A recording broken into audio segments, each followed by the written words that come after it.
Hey everybody, welcome in, it's Nova here, Rock and Stone. So we're here today to talk about DRG Survivor. I'm going to give you guys my first thoughts on it, as well as stuff I would like to see added in later.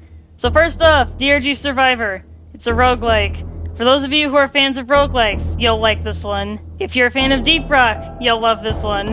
And if you're somebody like me who likes Deep Rock and roguelikes, you're really going to like this one.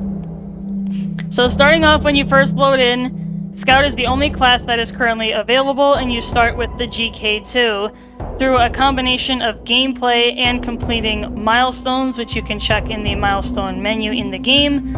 You can unlock other weapons, the rest of the weapons in Scout's arsenal, so the M1000, the Drac, the Boomstick, the Zukovs, and the crossbow. But interestingly, the Stubby, Loki, and the Cryo Cannon are also available.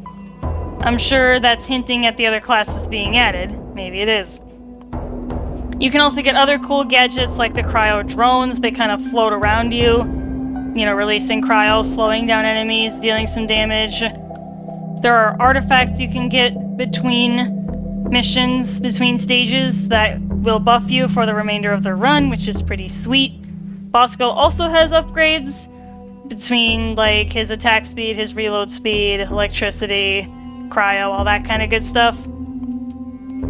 So what you're doing is, like most roguelikes, you're running around killing enemies and collecting experience. In DRG Survivor, it kind of looks like little squares or diamonds, depending on how it's positioned.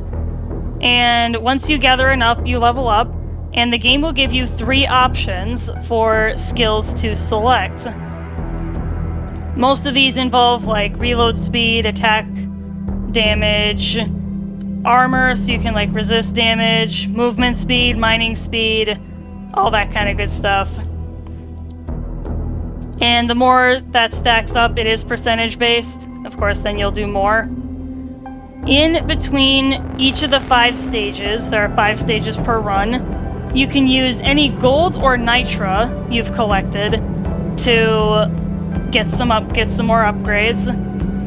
Once you complete a run, you can use the crafting materials, so your bismore, your umanite, your magnite, all those sorts of things, to get other upgrades that are permanent and that apply in all runs going forward, which is pretty sweet. Those are also things like increasing your base HP, increasing your damage, your critical shot chance, your mining speed, the same stuff that's in the game. So that's pretty fun. I also really like how they added more mission control voice lines. They did really good with this one. One of my favorites right now is, it goes along the lines of, if you lose, well, we'll send in another dwarf. It's like defeat the dreadnought. It's pretty funny. And also, if you press the V as in Victor key on your keyboard, the Scout will rock and stone at you. Unfortunately, he does not raise his pickaxe yet. Maybe they'll add that in the future. So that's the real basics of DRG Survivor. Now, what would I like to see being added? First off, I would love to see the other classes being added, especially Gunner, as I am a hardcore Gunner main, always have been. And I would like to see them start with their respective first primary weapon, much like Scout does. So for Gunner, that'd be the minigun, Driller, that'd be the flamethrower, and NG, that would be the Warthog shotgun. I would also like to see some of the perks from DRG implemented into the game. The ones that immediately came to mind were Dash, Iron Will, and Sweet Tooth. Iron Will would probably have to be balanced a little, maybe res you at 25% HP or something, and then Sweet Tooth could be percentage based too, as far as regenerating from red sugar around the map.